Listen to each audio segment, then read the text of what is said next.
இரட்சிக்கிறவர். அவருக்கு இயேசு என்று பெயரிடுவாயாக, ஏனெனில் அவர் தமது ஜனங்களின் பாவங்களை நீக்கி அவர்களை இரட்சிப்பார். மத்தேயு 1:21.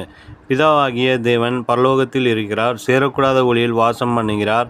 ஆனால் தேவகுமாரனாகிய இயேசுவோ உங்களுக்கு இரட்சிப்பை அருளுவதற்காக, பாவ மன்னிப்பையும் மீட்பையும் தந்தருளுவதற்காக இம்மானுவேல் ஆனார்.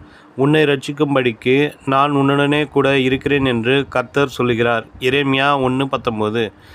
மனிதனால் மனிதனை இரட்சிக்க முடியாது.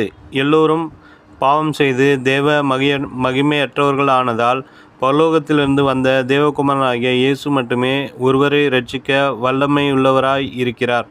பாவத்திலிருந்தும் சாபத்திலிருந்தும் தீய பழக்க வழக்கங்களிலிருந்தும் பிசாசின் போராட்டங்களிலிருந்தும் அவர் உங்களை மீட்டு பாவ மன்னிப்பை தந்து இரட்சிப்பின் சந்தோஷத்தை அருளி செய்ய தம்மையே சிலுவையில் அர்ப்பணித்தார். வேதம் சொல்கிறது, அவருடைய கிருபையின் ஐசுவரியத்தின்படியே இவருடைய இரத்தத்தினாலே பாவ மன்னிப்பாகிய மீட்பு இவருக்குள் நமக்கு உண்டாயிருக்கிறது. எபேசியர் 1:7. வானத்தையும் பூமியும் படைத்த சர்வ வல்லமையுள்ள தேவன் சாதாரண மனிதனாகிய நம்மோடு இருக்கும்படி இம்மானுவேலராய் வந்ததுடன் நமக்காக கல்வாரி சிலுவையிலே தம்மை அர்ப்பணித்தார்.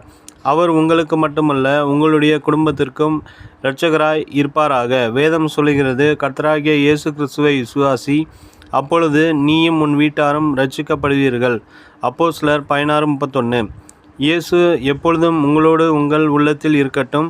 உங்களுடைய இருதயத்தை தம்முடைய மகிமையின் வெளிச்சத்தால் நிரப்பட்டும். வேதம் சொல்லுகிறது, கிறிஸ்துவானவர் மகிமையின் நம்பிக்கையாக உங்களுக்குள் இருப்பதே அந்த இரகசியம். கொலோசியர் 1:27.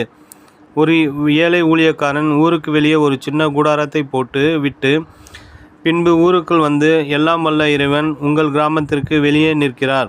யாருக்கெல்லாம் அற்புதம் வேண்டுமோ, தெய்வீக சுகம் வேண்டுமோ, பாவ மன்னிப்பாகிய இரட்சிப்பு வேண்டுமோ, அவர்கள் எல்லாம் இன்று மாலை 6 மணிக்கு இந்த கூடாரத்துக்கு வாருங்கள் என்று கூப்பிடுவார். அப்படியே ஜனங்கள் வரும்போது ஆண்டவராகிய இயேசுவும் அங்கே பிரசன்னராகி ஜனங்களுக்கு அற்புதம் செய்து வியாதிகளை குணமாக்குவது வழக்கமாயிருந்தது. ஒரு நாள் பொறாமைக்காரர்கள் அந்த கூடாரத்திற்கு தீ வைத்து விட்டார்கள். அந்த ஊழியக்காரர் இடிந்து போய் உட்கார்ந்து விட்டார். மாலை 6 மணி ஆனது. ஜனங்கள் வந்து விட்டார்கள்.